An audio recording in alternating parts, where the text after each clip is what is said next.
የማዳም ቅመሞች የምትባሉት ግን ኦንላይን ላይ ትዳር ለማፈላለግ የምትገቡት ምን ሆናችሁ ነው? በሰላም ነው? እርግጥ ሁሉንም አይመለከትም፣ ግን ጥቂት የምትባሉ ሰዎች ኢሞ ላይ ቲክቶክ ላይ ትዳር አፈላላጊ ኮሚሽን አለ አሉ።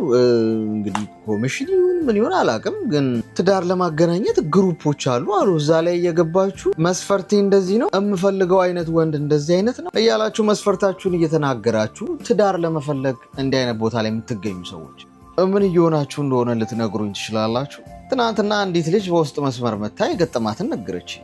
ቲክቶክ ላይ ነው ትዳር ለማፈላለግ የተዘጋጀ አንድ ፕሮግራም ላይ ገባው አለች። ከዛ መስፈርቴን ተናገርኩኝ። ከዛ አንድ ወንድ መጣና ያው እሱ መስፈርቱን ተናገረ። ከዛ ሁለታችሁ ውስጥ ያወሩ ተብለን ያው ቪዲዮ ከፍቼም ያው ራሴን አሳየሁት። ከዛ ተግባባን። በቃ በውስጥ መስመር አውሩ ተባብለን ያው ስልክ ቁጥር ተለዋወጠንና በውስጥ መስመር ማውራት ጀመርን አለች። ከዛ ቪዲዮ ኮል አውራሽ ቪዲዮ ክፈቺ ብሎ በቪዲዮ ኮል ያወራኝ ጠየቀኝ አለች። አይ እኔ ቪዲዮ ኮል አላወራም ገና ሳንተዋወቅ በአንድ ቀን ከተገናኘን እንኳን አሁን ሰዓታት እንኳን አልሆነንም፣ ስለዚህ ቪዲዮ ኮል አላወራም አለች። አንቺ ማን ስለሆንሽ ነው ቪዲዮ ኮል ማታወሪኝ? ብዙ ሴቶች እኮ አረብ ሀገር ያሉት በቪዲዮ ያወሩኛል። ማን ስለሆንሽ ነው አንቺ ማታወሪኝ አላት። አይ እኔ እንደ ሌሎቹ ሴቶች አይደለሁ፣ በቪዲዮ ኮል ላወራህ አልችልም፣ መጀመሪያ እንግባባ፣ ጊዜ ወስደን እናውራ አለችው። እና እሱ አውሮፓ ነው የሚኖረው አለችኝ። እና አንቺ ማን ስለሆንሽ? ይኸው እንደውም ሌሎቹ ሴቶች እንደዚህ ልከውልኛል ብሎ የአንዲት ሴት የራቁት ቪዲዮ ላከልኝ አለች። ሌላ ሴት ራቁቷን ሆና የላከችለትን ቪዲዮ ማለት ነው። ቀልዴ እንዳይመስላችሁ፣ እግዚአብሔር ምስክሬን፣ የእውነቴን ነው። ቃል በቃል ነው የነገርኳችሁ እሷ ያለችኝን ማለት ነው። ሰው አልገባኝም። ምን ለማድረግ እየሞከራችሁ? ንጹህ ትዳር ከእግዚአብሔር ይመጣል ነው እንጂ ከቲክቶክ ይመጣል ነው እንዴ የተባለው?